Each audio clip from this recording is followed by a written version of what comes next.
परमेश्वर के दिए हुए अधिकार में चलना। बहुत से लोग सोचते हैं कि मसीही जीवन का मतलब सिर्फ परमेश्वर से चीजें मांगना और सब कुछ ठीक होने की उम्मीद करना है। हम रोते हैं, गिड़गिड़ाते हैं और सोचते हैं कि हमारे जीवन में कुछ बदल क्यों नहीं रहा। लेकिन अगर परमेश्वर को हमारे लिए सब कुछ खुद ही करना होता तो वो हमें आत्मिक अधिकार देते ही क्यों? मदद के लिए भीख मांगने और उस सामर्थ्य में दृढ़ता से खड़े होने में बहुत बड़ा अंतर है जो आपको पहले ही सौंपी जा चुकी है। देखो का असली मतलब। लूका 10:19 में यीशु कहते हैं, देखो मैंने तुम्हें सांपों और बिच्छुओं को रौंदने का और शत्रु की सारी सामर्थ्य पर अधिकार दिया है। हम अक्सर सांपों और बिच्छुओं वाले हिस्से पर तो ध्यान देते हैं, लेकिन इस आयत का सबसे जरूरी शब्द पहला ही है और वो है देखो। मूल यूनानी ग्रीक भाषा में इस शब्द का अर्थ है किसी सत्य को तब तक ध्यान से देखना जब तक कि वो आपके जीवन की असलियत न बन जाए। ये अधिकार आपके जीवन में तब तक काम नहीं करेगा जब तक आप इसे इस तरह न देखने लगे कि ये व्यक्तिगत रूप से आपको दिया गया है। रौंदना है, भीख मांगना नहीं है। इसे इस तरह समझे, यीशु इस समय स्वर्ग में पिता के दाहिने हाथ बैठे हैं जहां कोई लड़ाई नहीं है। हम वो लोग हैं जो यहां पृथ्वी पर एक चुनौतीपूर्ण माहौल में रह रहे हैं। यीशु ने यह नहीं कहा कि वो आपके लिए दुश्मन को रौंदेंगे, बल्कि उन्होंने हमें खुद रौंदने का अधिकार दिया है। अगर आप सच में यह विश्वास नहीं करते कि आपके पास यह सामर्थ्य है तो आप बिल्कुल उसी व्यक्ति की तरह जिएंगे जिसके पास कोई अधिकार नहीं है। अब उस सोच से बाहर निकलने का समय आ गया है जहां एक आत्मिक बच्चे की तरह हम सिर्फ कार, घर या वीजा जैसी बुनियादी चीजों के लिए ही प्रार्थना करते रहते हैं। अधिकार में चलने के लिए आपको यह जानना होगा कि मसीह ने आपके लिए क्या किया है और आप मसीह में कौन है। पहला पतरस 5:8 में बाइबल हमें सचेत और जागते रहने के लिए कहती है, क्योंकि शैतान गर्जने वाले सिंह की तरह इस ताक में रहता है कि किसे फाड़ खाए। ध्यान दे, यहां लिखा है कि वो खोज में रहता है।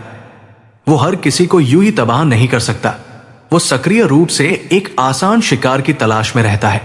उसका सामना करने का तरीका यह है कि आप अपने विश्वास में दृढ़ रहें। लेकिन यहां एक पेंच है, विश्वास का आपकी भावनाओं से कोई लेना देना नहीं है।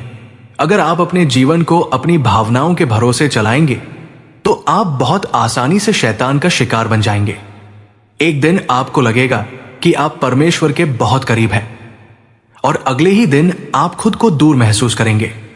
भावनाएं आती जाती रहती है, लेकिन परमेश्वर का वचन हमेशा एक जैसा रहता है। परमेश्वर का राज्य पूरी तरह से उनके वचन पर चलता है, आपकी अस्थायी भावनाओं पर नहीं। वचन के अधीन होना।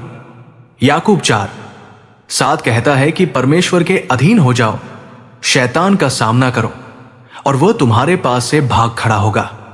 आप सिर्फ मुंह से कहकर परमेश्वर के अधीन नहीं हो जाते। आप अपने विचारों, अपनी समझ और अपने कामों को वचन के अधिकार के नीचे लाकर परमेश्वर के अधीन होते हैं। अपने डर और अपनी भावनाओं को बार बार बोलना बंद कीजिए। बाइबल कहती है कि जीवन और मृत्यु जीव के वश में है। आपके शब्द मायने रखते हैं। जब परेशानियां आए तो यह मत कहिए कि आप हार मान रहे हैं। इसके बजाय वो बोलना शुरू कीजिए जो परमेश्वर का वचन कहता है। वचन एक बीज है। परमेश्वर से आपको जो कुछ भी चाहिए वो सब उनके वचन में पहले से ही समाया हुआ है, जिसे एक अविनाशी बीज कहा गया है। जैसे मां के गर्भ में एक छोटे से जैविक बीज के अंदर पूरे शरीर के अंगों की रूपरेखा छिपी होती है, वैसे ही आपकी चंगाई, आपकी शांति और आपकी तरक्की परमेश्वर के वचन के अंदर छिपी हुई है।